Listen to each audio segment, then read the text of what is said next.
head. So a friend of mine who's passed on was very interesting psychologist, clinical psychiatrist actually. He likened childhood like being in a room where you can't access the handle on the door. That's kind of frightening. Maybe it's a little dark. Well, I think there are going to be darker aspects of who you are that when you ask other people, they wouldn't necessarily bring up, or only certain people would bring up, or maybe even you yourself would not want to bring up. But I still think that while it doesn't define you, it's still who you are. I don't disagree.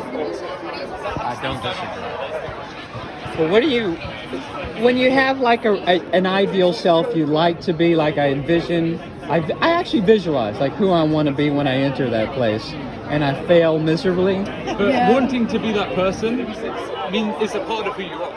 The person you want to be is a big part of who you are, whether you are that person or not. The ambition to be better, for want of a better word, is a part of who you are. And that's innately positive as well. Yeah, by wanting to be better, you become better, and it's a good, like, if you want to be worse, you will most likely become worse. I remember one time I left in frustration, and I brushed myself off, and I turned around and I went back in. That's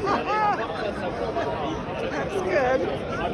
It's kind of like the bullfighting approach. It still didn't go so well. But you still went back in. I went back in, and I became Mr. Socrates Cafe and Shakespeare Cafe. If you knew my upbringing, you'd know it was against all odds. I mean, father, Greek Orthodox, mother was in Jehovah's Witness and left that. So that's where and then I did this stuff. So I say like 63.8% of the time, I'm fairly much who I am. And then the rest, I just 31.2. I fail miserably. But it learned. I like the idea of putting it into statistics. I like that. Been in the elements. I don't know if I